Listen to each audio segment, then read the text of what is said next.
کو بھی آج آپ کے سامنے پیش کرنا پڑا ہے، چونکہ ظاہر عزاداری کے ایام ہے اور ہر جگہ عزاداری میں وہ لوگ مصروف عمل ہیں.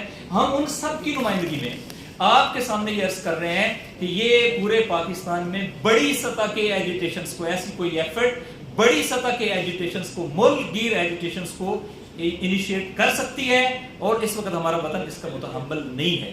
لہٰذا اس بل کو سب سے پہلے میں یہ گزارش کروں گا کہ وہ جنہوں نے اس کو پریزنٹ کیا ہے وہ آئیں، چونکہ ایک بنیادی بات ہے کہ کسی بھی ایسے بل کو جو اسلامی موضوعات سے مربوط ہو، اسے تمام اسلامی مکاتب فکر کے ساتھ میننگ فل کنسلٹیشن کی ضرورت ہے.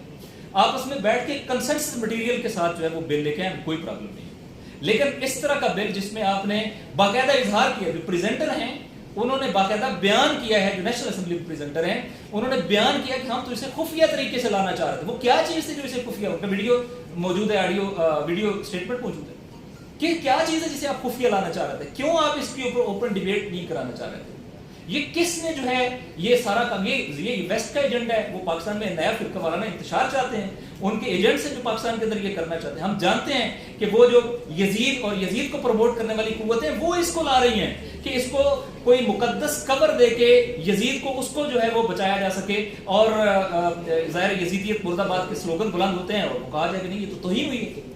لہٰذا یہ بہت ہی گھناؤنا جو ہے وہ انٹینشن ہے جو میں نے ابھی آپ کے سامنے پیش کی ہے. یہ قائد اعظم کے پاکستان، جو مسلمان پاکستان ہے، جو مسلم پاکستان ہے، جو فرقہ وارانہ پاکستان نہیں ہے، یہ اس کو ڈیمیج کرے گی. اور اسی طریقے سے میں اس کو آپ کے لیے کنکلوڈ کر رہا ہوں کہ دیکھیں یہ ہمیں اپنے رویے بھی بدلنے پڑیں گے. جمرود میں کل ایک واقعہ ہوگا، مسجد میں دھماکہ ہوا، لوگ شہید بھی ہو گئے، مسجد تباہ و برباد ہو گئی، مسجد شہید ہو گئی، اور اس کے اندر قرآن پاک جو ہے وہ بھی شہید ہوئے جل گئے. سویڈن کے قرآن پاک کے اوپر احتجاج کرتے ہو، وہاں سب سے زیادہ احتجاج ہم نے کیا الحمدللہ. کل بھی آپ نے دیکھا ہوگا کہ کتنے ہزاروں لاکھوں عزاداران سید الشہداء قرآن پاک کے نسخے لے کر تھے اور لبیک یا کتاب اللہ اور لبیک یا حسین کے سلوگن جو وہ بلند کر رہے تھے. لیکن سوال تو ہے نا کہ یہ جو قرآن پاک کی توہین اپنے ملک کے اندر ہوئی، ان کے لیے نرم گوشے کیوں آ جاتے ہیں؟ ان کو آپ کور دینا کیوں شروع کر جاتے ہو؟ ان کو پروٹیکٹ کیوں کرتے ہو؟ یہ کیوں کسی قانون کی زد میں نہیں آتے؟ ان کے لیے کوئی قانون سازی کیوں نہیں کرتے ہو؟ یہ جو اللہ اکبر کا نام لے کے مسجد کی حرمت پامال کرتے ہیں، مسلمان کی حرمت پامال کرتے ہیں، ہمارے لا انفورسمنٹ کے لوگوں کو، ہمارے پاک فوج کو، ہمارے عوام کو، ہمارے امام بارگاہیں، مساجد اور ہماری انسٹالیشن کو نشانہ بناتے ہیں. چند دنوں کے اندر کتنے دہشت گردی کے واقعات ہوئے، اس کے خلاف کیوں سٹینڈ نہیں لیتے ہو؟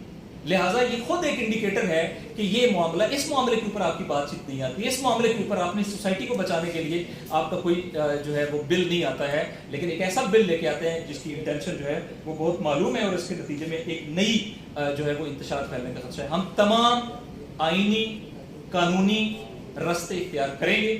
ہمیں ملک گیر احتجاج کی طرف جانا پڑے گا تو جائیں گے، لیکن ہمیں یہ یقین ہے انشاءاللہ تعالی کہ ایک تو جو صاحب اس کے پریزنٹر ہیں وہی اس کی حساسیت کو سمجھتے ہوئے آئیں مل بیٹھیں. ہم آپس میں آپ کے ساتھ بات چیت کرنے کے لیے تیار ہیں. آئیں قرآن اور سنت کے مطابق بات کریں. آئیں دیکھیں کہ رسول اکرم صلی اللہ علیہ وسلم نے کن کن موضوعات پر کیا کیا سزاؤں کا تعین کیا تھا. آپ ان سے بڑھ کر نہیں جا سکتے ہیں، آپ ان سے آگے نہیں جا سکتے ہیں.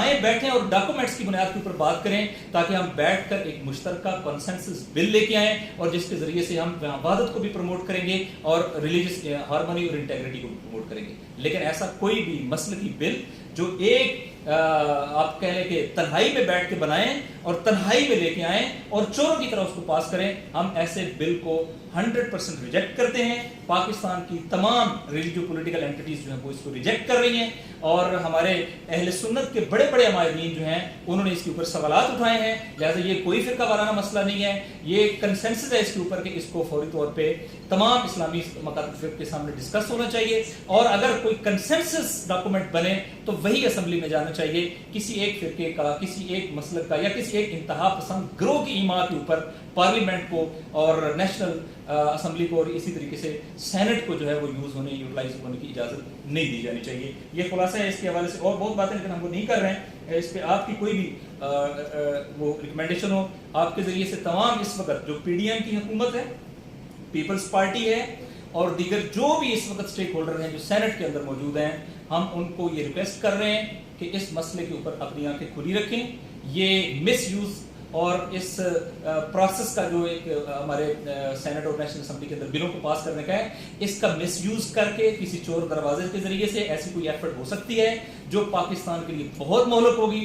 لہٰذا وہ اپنے رینکس کے اوپر بھی نگاہ رکھیں گے اور کسی اور کو بھی ان ایوان کا جو تقدس ہے وہ پامال کرنے کی اجازت نہیں دیں گے. اور ہم انشاءاللہ تعالیٰ اس موضوع کے اوپر بیٹھنے کے لیے اس بل کو وہ لے واپس لیں جو صاحب نے پیش کیا ہے. ہم اس پہ بیٹھ کے بات چیت کرنے کے لیے تیار ہیں اور کنسنسس بل جو ہے وہ پیش کرنے کے لیے تیار ہیں، لیکن ملک کو ایک مسلکی ملک بنا کے فرقہ وارانہ انتشار میں دھکیلے جانے کی اجازت ہرگز نہیں دیں گے.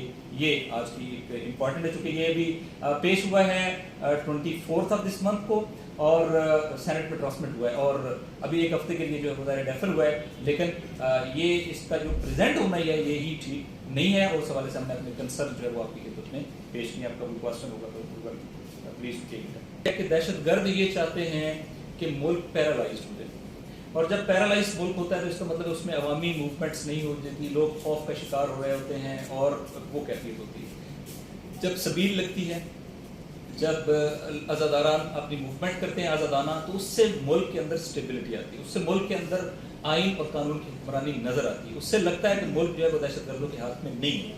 بعض اوقات ہمارے کچھ نافہم لوگ جو ایڈمنسٹریشن کے اندر بھی ہوتے ہیں اور کچھ وہ لوگ جو جتھے بنا کے، جیسا میں نے کہا کہ وہی یزیدی ایک فکر ہے بلاخر وہ محرم میں ایکٹیویٹ ہوتی ہے، وہ اس کی بنیاد پہ پاکستان کا امن سبوتاج کرنے کی کوشش کرتے ہیں. میرے خیال ہے سب سے زیادہ ذمہ داری پاکستان میں وہ ہماری انتظامیہ کی اور لا انفورسمنٹ کی بنتی ہے. ہمارا کام نہیں ہے کہ ہم کسی کو پکڑیں گے، ہاں جی آپ کیوں آ کے جو ہے وہ اس کو روک رہے ہو. یہ قانونی حق ہے جو لوگ اپنا استعمال کر رہے ہیں، لوگ عزاداری کے لیے نکلے ہیں یا مثلا اپنی عبادات کے لیے نکلے ہیں یا مثلا انہوں نے سبیل لگائی ہے. تو لیکن یہ سارے واقعات جو اس وقت بدقسمتی سے ہو رہے ہیں، ہم نے پہلے بھی آپ کے سامنے پریس کانفرنس میں کہا تھا، یہ پنجاب میں ہے. سندھ میں تقریباً نہ ہونے کے حوالے سب سے زیادہ عزاداری سندھ میں ہے، لیکن نہ ہونے کے قریب مسائل ہیں. کے پی کے جیسے علاقے کے اندر جہاں سینسٹیوٹی اور ٹیررزم ہے وہاں پہ بھی مسائل نسبتاً بہت کم ہیں، لیکن بہت کم ہیں. بلوچستان جو اتنا وائڈ ایریا ہے کہ آدھا پاکستان ہے، اس ایریا کے اندر بھی مسائل کا لیول بہت کم ہے، ایک آدھ جگہ کے علاوہ کوئی پرابلم نہیں ہے. یہ پنجاب کے اندر کیوں ہے؟ پاکستان کے اندر ایکٹیو ہے اور جنہوں نے پاکستان کے خلاف ایک ٹیررزم باقاعدہ کمپین لانچ کی ہوئی ہے، ان کے زیادہ تر مراکز اور بہت زیادہ ان کے جو یہاں پر سینٹرز ہیں وہ پنجاب کے اندر ایگزسٹ کرتے ہیں. اور یہ جو ایک نیکسس پاکستان کے تکفیری گروہوں کا اور ان کا آپس میں ڈیولپ ہوا ہے، یہ ہمارے وطن کے لیے بڑا خطرناک ہے. اور وہ اس وطن کو ڈیریل کرنے کے لیے اور ڈیسٹیبلائز کرنے کے لیے محرم کو بھی اور ہمارے ان مراسم کو بھی استعمال کرتے ہیں کہ ان کو ڈسٹرب کریں تاکہ پاکستان کو ڈسٹرب کیا جا سکے. انشاءاللہ تعالیٰ آپ سب کے تعاون سے، پاکستانی عوام کے تعاون سے اس ایفرٹ کو کامیاب نہیں ہوتی.